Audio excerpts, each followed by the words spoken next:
Mengapa kaki Anda terus bergerak tanpa henti di malam hari dan bagaimana cara menghentikannya dalam waktu 72 jam? Itu adalah saya. Saya mengalami masalah ini selama lebih dari 1 tahun dan nggak tahu bagaimana cara mengatasinya. Setiap malam pada jam yang sama tengah malam, saya sangat lelah dan kehabisan tenaga, sehingga saya hanya ingin tidur. Tapi saya nggak bisa tidur karena kaki saya terasa sangat energik, sangat nyeri, dan sangat gelisah. Biasanya saya akan bangun dan berjalan-jalan. Itu berhasil selama 1 menit, tapi kemudian langsung kambuh lagi. Akhirnya saya terpaksa lari di sekitar lingkungan tengah malam hanya untuk mengeluarkan energi di kaki saya. Ada 2 hal yang harus Anda pastikan untuk benar-benar mengalami masalah ini. Pertama, apakah Anda biasanya merasakan penumpukan energi di otot paha? Kedua, kondisi ini terjadi di tengah malam. Jika Anda mengalami gejala-gejala ini, Anda akan sangat senang dengan apa yang akan saya tunjukkan. Karena dalam 3 hari, Anda tidak akan mengalami masalah ini lagi. Hal pertama yang perlu Anda ketahui adalah, masalah ini sebenarnya bukan masalah pada kaki. Meskipun Anda merasakannya di kaki, masalahnya sebenarnya bukan berasal dari sana. Masalah utamanya ada di otak Anda, yaitu sesuatu di otak yang menyebabkan masalah pada kaki Anda di malam hari. Dan saya ingin menjelaskan mengapa hal ini terjadi agar Anda benar-benar bisa memahaminya. Banyak orang diobati dengan obat yang mempengaruhi dopamin yang merupakan neurotransmitter. Dopamin seharusnya membuat kaki Anda tetap tenang di malam hari. Masalah dengan obat ini adalah, jika digunakan dalam jangka waktu lama, tidak hanya menjadi tidak efektif, tapi juga bisa menimbulkan lebih banyak masalah. Masalah yang lebih mendalam terkait dopamin biasanya adalah kekurangan zat besi. Namun, orang-orang yang mengonsumsi zat besi tampaknya tidak benar-benar terbebas dari sindrom kaki gelisah ini, dan saya akan menjelaskan alasannya kepada Anda. Ada bagian lain yang kurang terkait dengan zat besi, karena zat besi adalah bagian dari baterai di dalam saraf. Saya akan membuat ini benar-benar sederhana. Anda memiliki saraf-saraf kecil yang dikoordinasikan oleh otak dan mengirimkan impuls ke otot-otot. Di sistem saraf, ada baterai-baterai mini kecil seperti ini. Untuk membentuk sebuah baterai, Anda membutuhkan zat besi dan tembaga. Ini memungkinkan aliran listrik dan transmisi sinyal-sinyal ini melintasi jarak tertentu. Itulah sebabnya kita membicarakan tentang elektron. Namun, kita membutuhkan jumlah zat besi dan tembaga yang tepat. Karena zat besi nggak akan bekerja tanpa tembaga. Lapisan pertama dari masalah ini adalah memastikan baterai bekerja dengan menyeimbangkan kedua mineral ini dengan benar. Dan sekarang, ada pertanyaan lain yang sering ditanyakan orang. Mengapa masalah yang berkaitan dengan kaki ini terjadi di tengah malam? Ini karena dopamin memiliki ritme sirkadian dan berada pada level terendah di malam hari, dan jika Anda sedikit kekurangan mineral-mineral ini, terutama tembaga, serta kadar dopamin Anda rendah di tengah malam, semuanya akan terasa berlebihan. Anda akan merasakan gejala kekurangan dopamin. Ini adalah dorongan untuk bergerak. Dan jika ada kekurangan dopamin secara subklinis, artinya kekurangannya ringan, atau jika Anda tidak memiliki cukup tembaga atau bahkan cukup zat besi, hal ini akan menjadi lebih parah. Namun, kebanyakan orang memiliki cukup zat besi. Masalah yang lebih besar adalah kekurangan tembaga. Ini adalah lapisan pertama. Ada satu lapisan lagi dari hal ini, karena kita sedang membicarakan tentang seluruh sistem motorik. Anda punya baterai, tapi Anda juga punya motor. Di dalam tubuh kita ada sesuatu yang disebut mitokondria. Ini melibatkan pengambilan makanan Anda dan mengubahnya menjadi energi. Dan di dalam tubuh ini disebut ATP.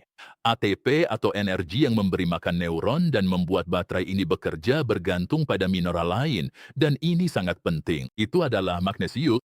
Jika Anda kekurangan magnesium, yang sebenarnya merupakan masalah yang sangat umum. Ini bisa menjadi alasan lain mengapa seluruh mekanisme ini tidak berfungsi. Hal menarik lain tentang magnesium adalah kemampuannya mengontrol kalsium di otot. Anda membutuhkan cukup magnesium agar otot Anda bisa rileks. Magnesium mengeluarkan kalsium dari otot, sehingga Anda bisa rileks, dan jika tidak ada cukup magnesium, otot akan tetap tegang dan terasa sakit. Inilah sebabnya kekurangan magnesium bisa menyebabkan kram di pagi hari. Ini juga alasan mengapa kekurangan magnesium menyebabkan otot-otot trapesius Anda menjadi tegang. Magnesium juga memiliki pengaruh besar dalam menenangkan tubuh. Khususnya, magnesium membantu Anda tidur di malam hari dan menjaga hormon stres kortisol serendah mungkin. Dan seperti yang Anda lihat, tanpa magnesium bukan hanya tidur yang terganggu, tapi juga otot-otot Anda, dan terutama energi untuk sistem saraf bisa terpengaruh. Jika lingkungan Anda bermasalah, semuanya jadi terasa sulit. Ini seperti akuarium ikan. Jika airnya kotor, ikan-ikan akan sakit. Anda bisa memberi mereka makanan terbaik. Anda bisa mengobati setiap gejala. Tapi jika airnya tetap beracun, tidak ada yang akan sembuh. Tubuh bekerja berdasarkan 10 sinyal seperti insulin, kortisol, peradangan, kualitas tidur, dan fungsi usus. Masing-masing mempengaruhi bagaimana perasaan Anda, tapi selalu ada satu sinyal yang lebih bermasalah dari yang lain. Dan jika Anda tidak memperbaikinya, semua hal lain akan tetap terhambat. Saya sudah menyiapkan tes gratis 2 menit untuk Anda agar bisa menemukan hal itu. Tes ini akan memberitahu sinyal utama mana yang saat ini menahan tubuh Anda. Klik tautan di deskripsi, lakuin tesnya, dan berhentilah nebak-nebak. Ada lapisan pertama dengan zat besi dan tembaga, lapisan kedua dengan magnesium, dan juga lapisan ketiga. Dan lapisan ketiga berkaitan dengan busi yang akan menggerakkan seluruh mesin, dan busi itu adalah vitamin B1. Vitamin B1 adalah kunci untuk menyalakan mesin ini, dan jika seseorang kekurangan B1, yang sebenarnya sangat umum terjadi, biasanya mereka mengalami berbagai masalah di bagian perifer tubuh, terutama di kaki. Mereka bisa mengalami neuropati perifer, yaitu mati rasa di telapak kaki atau tangan, dan faktor penting lain dari B1 adalah hubungannya dengan dopamin. Tanpa B1, Anda tidak bisa memproduksi dopamin. Jika B1 tidak cukup, lebih banyak asam laktat akan menumpuk di otot dan mereka bisa mengalami kram serta rasa nyeri. Dan dalam prakteknya, setiap kali saya menemui seseorang yang kekurangan B1, biasanya mereka adalah orang yang mengalami ketegangan saraf atau kecemasan. Dan ketika mereka mengonsumsi B1, mereka langsung merasa lebih rileks. Jadi ada masalah ini terkait baterai, ada masalah ini terkait mesin, dan kemudian ada B1 yang seperti busi. Sekarang ini memang menarik, tapi saya selalu ingin melihat masalah yang lebih mendalam. Kenapa Anda mengalami kekurangan ini sejak awal? Ada sesuatu yang menguras tembaga, magnesium, dan B1, yaitu konsumsi karbohidrat yang tinggi. Sekarang, ketika saya mengalami sindrom kaki gelisah ini, apa yang saya konsumsi saat itu? Setiap malam, saya makan es krim Ben dan Jerry's untuk membantu saya tidur. Setelah itu, saya mengembangkan sindrom kaki gelisah. Ya, awalnya itu emang membantu saya tidur. Koma gula itu emang membuat saya pingsan, tapi kemudian saya tetap terjaga karena kaki saya jadi gelisah, karena karbohidrat tinggi menguras vitamin B1, magnesium, dan tembaga. Bagaimana cara tercepat untuk mengatasi masalah ini?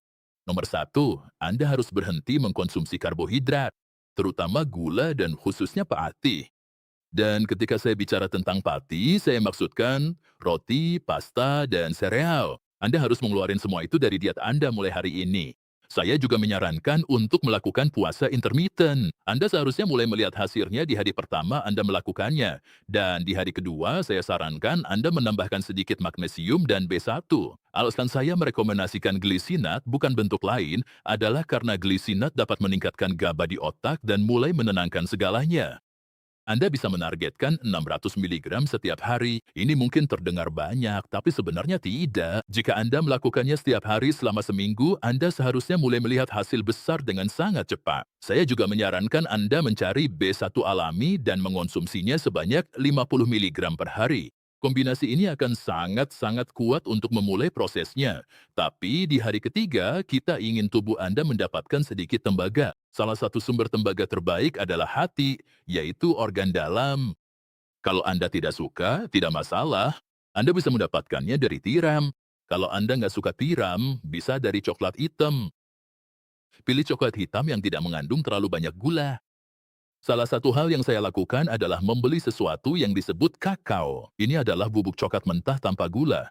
Saya menambahkannya sedikit ke kopi pagi saya dan mengaduknya sebelum diminum. Kakao tidak hanya mengandung magnesium, tapi juga penuh dengan tembaga dan mineral-mineral jejak lainnya. Tapi di sini, hal-hal ini seharusnya benar-benar menghilangkan perasaan energik yang Anda rasakan selama 3 hari atau 72 jam, dan saya sarankan Anda melakukannya selama beberapa minggu. Setelah itu, Anda bisa menyesuaikannya lagi nanti.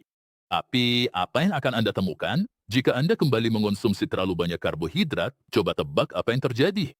Itu akan langsung kembali. Sekarang coba lakuin ini dan tulis di kolom komentar seberapa membantu menurut Anda. Jika Anda ingin detail lebih lanjut tentang cara menjalani diet rendah karbohidrat bersamaan dengan puasa intermittent, saya udah taruh videonya di sini. Silahkan cek.